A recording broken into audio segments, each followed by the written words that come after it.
पहले अभी भी चलती रहती हैं। अभी कुछ समय पहले ही ठाकुर जी ने सिन्हा जी जो हैं वो स्वयं भगवान, उन्होंने जो ब्रजवासी ग्वालवाल थे उनके साथ लीला की थी। अपने आप को छिपाने के लिए कोई पेड़ बन के बैठा है, कोई गिरिराज जी की शिला बन के बैठा है, पर हम उनको पहचानते नहीं। और जो अभिषेक हुआ है वही जल गोविंद कुंड में स्थित है। पहले के जो राजा थे भगवान श्री कृष्ण के परपोते बद्रीनाथ, उन्होंने मंदिर बनाया। तो ये गोविंद कुंड इसका नाम क्यों पड़ा? राधे राधे दोस्तों, मैं साहिल विश्नोई आपका स्वागत करता हूं हमारी यूट्यूब चैनल ट्रैवल मिरर पे। दोस्तों, भगवान श्री कृष्ण ने द्वापर युग में अनेक लीलाएं की। आज उन्हीं की एक लीला से हम आपको रूबरू करवाएंगे। हम आ जाए हैं अन्योर गांव में, जो गोवर्धन से लगभग 3-4 किलोमीटर की दूरी पर है। आप मेरे पीछे देख पा रहे हो, ये है सामने पीछे गोवर्धन पर्वत, और इसी के नीचे जो तालाब बना है इसको बोलते हैं गोविंद कुंड। आज इस गोविंद कुंड की लीला को हम विस्तार से जानेंगे। तो अगर आपने अब तक हमारा चैनल सब्सक्राइब नहीं किया है तो सब्सक्राइब कर लीजिए और बेल आइकन दबाना मत भूलना।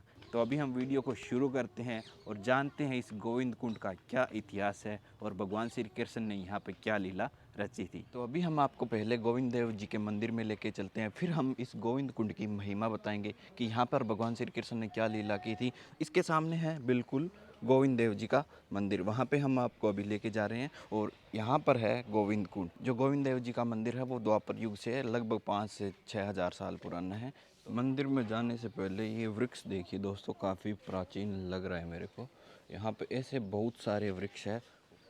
ये देखिए कितना भव्य और खूबसूरत और प्राचीन मंदिर है दोस्तों। आप ब्रिज में कहीं पे भी घूमोगे तो आपको हर जगह प्राचीन मंदिर मिलेंगे। हर एक गांव में आपको भगवान श्री कृष्ण की लीलाएं मिलेगी। तो अभी हम आपको दर्शन करवाते हैं गोविंद देव जी के। यहाँ पर दोस्तों श्री राधा जी की रसोई है और यहाँ पर हमारे भोलेनाथ जी विराजमान हैं। यहाँ पर ऐसे और भी बहुत सारे मंदिर बने हुए हैं। हम आपको पहले इनके दर्शन करवाते हैं, फिर हम आपको गोविंद जी के दर्शन करवाते हैं। यहाँ पर हनुमान जी विराजमान है, आप कीजिए दर्शन। और इस साइड यहाँ पे है माता रानी विराजमान। तो अभी हम आपको लेके चलते हैं गोविंद देव जी के मंदिर के अंदर।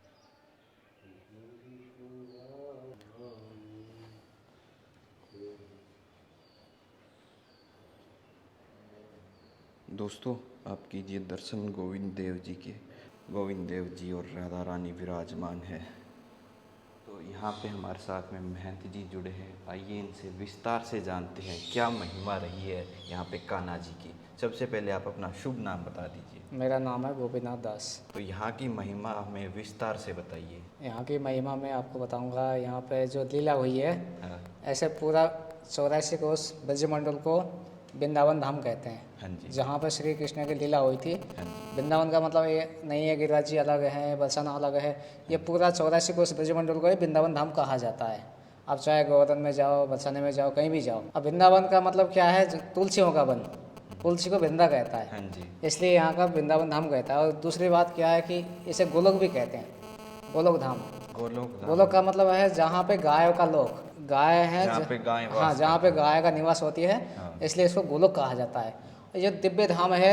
सभी ब्रह्मांड का विनाश हो जाती है पर इसका विनाश कभी नहीं होता है, क्योंकि ठाकुर जी का दिव्य धाम है ये। यहाँ पे ठाकुर जी की जो लीला होती थी वो ऐसे चलती रहती है, पर हम लोग उस लीला को देख नहीं पाते हैं। और यहाँ पे जो लीला हुई है गिरिराज जी में, जब देवताओं का राजा इंद्रदेव का घमंड हो गया था, उन्होंने वो अपने आप को भगवान मानने लग गए। तो भगवान को लगा कि नहीं, वो तो अहंकार में चला गया। तो भगवान ने उनका अहंकार दूर करने के लिए ऐसा लीला किया। जैसे नंद बाबा ने 56 भोग बना रहे थे इंद्रदेव के लिए, 56 भोग बना रहे थे इंद्रदेव के लिए, उनकी पूजा के लिए। तो भगवान ने पूछा, भाई क्यों बना रहे हो? तो नंद बाबा बोले कि कन्हैया देवताओं का राजा है, वो हमारे भगवान हैं, उनके लिए बना रहे हैं। तो भगवान ने बोला कि क्यों? भगवान क्या काम करता है? तो बोले भगवान है वो बारिश करेगी, हम लोग किसान लोग हैं, तो हमारी गाय खेती होगी, गाय घास चरेंगी, इसलिए उनका पूजा करना ज़रूरी है। तो भगवान ने पूछा कि अगर ऐसा बात है कि हम उसको भगवान मानते तो ही बारिश बरसाएगा। तो भगवान ने बोला नहीं, अब इनका पूजा बंद करो, गिरिराज जी की पूजा करो। अच्छा। तो फिर नंद बाबा ने बोला कि सब ब्रजवासी को आदेश दे दिया, चलो सभी जिसके घर पे जो भी बनता है सब गिरिराज जी को भोग लगाना है। तो जितने भी ब्रजवासी थे सब लोग के घर पे जो भी सामग्री था सब भोग बनाया, बनाने के बाद में गिरिराज जी के पास लेके आया। और गिरिराज जी का अभिषेक करना है, भोग लगाने से पहले अभिषेक के लिए पानी नहीं था, जमुना जी बहुत दूर थी। हाँ जी। तो सब ब्रजवासी ने बोला कि कन्हैया इतने से पानी से तो अभिषेक कैसे होगी, बहुत टाइम लग जाएगा। तो भगवान ने कहा कि कोई बात नहीं है, तुम लोग अपनी आंखें बंद करो। जैसे ही सब ब्रजवासी ने अपनी आंखें बंद किया तो मानसी गंगा का आह्वान किया ठाकुर जी ने। तो मानसी गंगा जानते हैं ना, तो वो मानसी गंगा में जितने भी तीर्थ हैं दुनिया में सबका निवास है। गंगा जमुना सरस्वती जितने भी सब उनका सब उनमें स्थित हैं। वहाँ अभिषेक होने के बाद में फिर ब्रजवासी बोले कि कन्हैया अब इसको भोग लगाओ। तो अभिषेक हो गया, पूजा हो गया, भोग लगाने जैसे समय आ गया तब फिर ब्रजवासी बोले कन्हैया गिरिराज जी खाना चाहिए भोग, जो हम सामग्री बनाए उनको खाना चाहिए। तो भगवान बोले कि सभी लोग अपने आंखें बंद करो, गिरिराज जी स्वयं खा लेंगे। जैसे सब ब्रजवासी ने अपनी आंखें बंद किया तो गिरिराज जी स्वयं भगवान ही दूसरे रूप में गिरिराज जी बन गए। तो ये बात किसी को मालूम नहीं है, स्वयं भगवान ही गिरिराज जी के रूप है। भगवान नहीं है कि जो गिरिराज जी है वो मैं ही हूँ, कोई दूसरा है नहीं। तो गिरिराज जी भगवान के अंश हैं, इसलिए सबका भोग आरोग्य लिया ठाकुर जी ने। भोग आरोग्य के बाद में सब ब्रजवासी बोले कि कन्हैया ये तो हमको प्रसाद भी नहीं छोड़ेगा। सखा लोग गुस्सा हो गया। भगवान बोले ऐसी बात नहीं है कि जो गिरिराज जी जितना पाया वो सब तुमको दे देंगे, वो हमारे भगवान है, किसी के खाते नहीं हैं। तो जिसके पात्र में जो कुछ भी था सब पूर्ण हो गया, सब पूर्ण हो गया जी। और सब लोग ब्रजवासी लोग प्रसाद पाया, आनंद कीर्तन किया, भजन किया। उसके बाद में जैसे ये खबर उनको पहुंच गई देवताओं का राजा इंद्र को, उनको लगा कि इस छोटे से तुच्छ बालक ने मेरा अपमान किया। तो देवताओं का राजा गुस्सा हो गया, ब्रजवासी सबको विनाश कर दो। और जैसे बारिश होने लग गई सब ब्रजवासी कन्हैया के पास गए, कन्हैया अब हमने तो तुमको पहले ही कहा था देवताओं का राजा है वो भगवान है, गुस्सा होंगे तो तुम्हारी बात मानी हमने। चलो कोई बात नहीं, चलो हमारे गिरिराज तो हैं वो हमारी रक्षा कर लेंगे। सब ब्रजवासी को आदेश दिया जिसके पास जो कुछ भी है सब लेके आ जाओ गिरिराज जी के स्थान में जी। सब ब्रजवासी आ गए, गाय बछड़े ग्वाल बाल सब आ गए। आने के बाद में बोला गिरिराज जी तो आए पर इनकी रक्षा कैसे करेंगे गिरिराज जी, ये तो पर्वत हैं।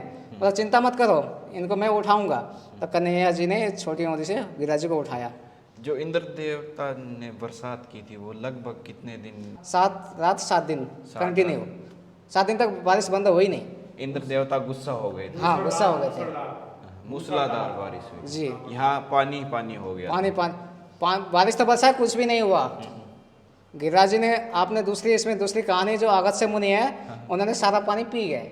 अच्छा, अगस्त्य हाँ उन्होंने सारा पानी पी गए। तो ब्रजवासी का कुछ भी नहीं हुआ, ब्रजवासी सब सुरक्षित हो गए। उसके बाद में देवताओं का राजा को मालूम हो गया तो स्वयं भगवान है, उन्होंने आके भगवान से क्षमा मांगा कि हमें क्षमा कर दो, हम आपको जानते नहीं थे। भगवान ने कहा कोई बात नहीं है, गलती हो जाती है। उसके बाद में देवताओं का राजा ने सूर्य गौ माता है उनको बुलाया, उनसे बुलाने के बाद में आकाश गंगा से एरात हाथी से जल ले आया और ठाकुर जी का अभिषेक किया। अभिषेक करने के बाद में उनका नाम रखा गोविंद।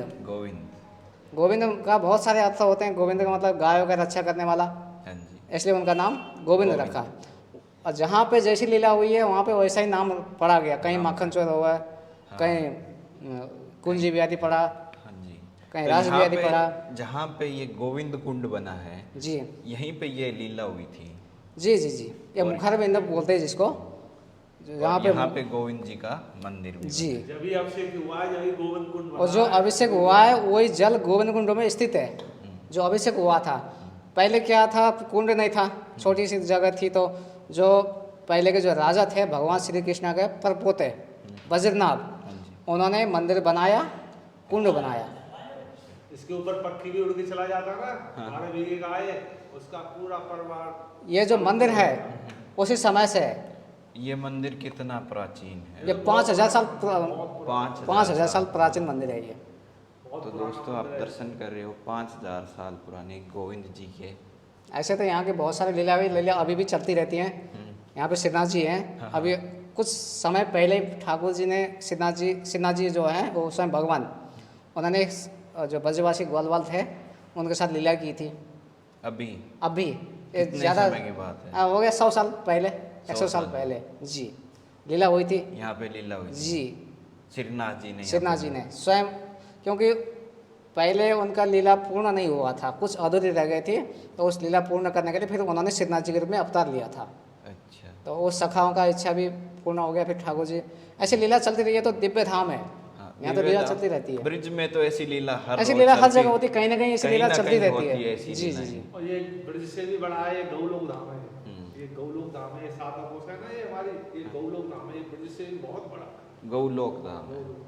यहाँ पे गौ माता का निवास यहाँ पे दूसरा बात क्या है, ये जितने भी पेड़ पौधे हैं, जितने भी जीव हैं, सब दिव्य हैं। है। हाँ जी, जितने भी ऋषि मुनि है, यहाँ जितने भी आपको जो कुछ भी दिखाई देगा, हाँ जी, कण कण में राधा कृष्णा, ये जो आप कण लेंगे ना, उसमें भी राधा कृष्ण मिलेगा, हर जगह राधा कृष्ण, यानी पर यहाँ उस चीज़ को हम की- देख नहीं सकते हैं। यहाँ की धरती पर अगर हमने पैर रख दिया जी। तो कान्हा जी की शरण में आ चुके हैं। वो श्री जी की कृपा हो गई, हाँ, श्री जी की बिना श्री जी हो की गई। कृपा कोई इसमें आ नहीं सकता। हाँ जी, जी पहले तो हर चीज बोलती थी, ये कलयुग में नहीं बोल रही है कोई, ये सब चीज बोलती थी पहले, गाय भैंस ये सब। अब कलयुग आ पशु, चुका है। पक्षी, इसमें कोई नहीं बोलता वो है। सब दिव्य है ना, तो वो लोग अपने आप को छिपाने के लिए कोई पेड़ बन के बैठा है, कोई गिरिराज जी की शिला बन के बैठा है, पर हम उनको पहचानते नहीं, पर वो किसी को दिखाई नहीं देंगे। वो दिव्य है, वो अपने भजन में लीला में मस्त हैं, भजन लीला। भजन लीला में लीला का दर्शन कर रहे हैं वो लोग।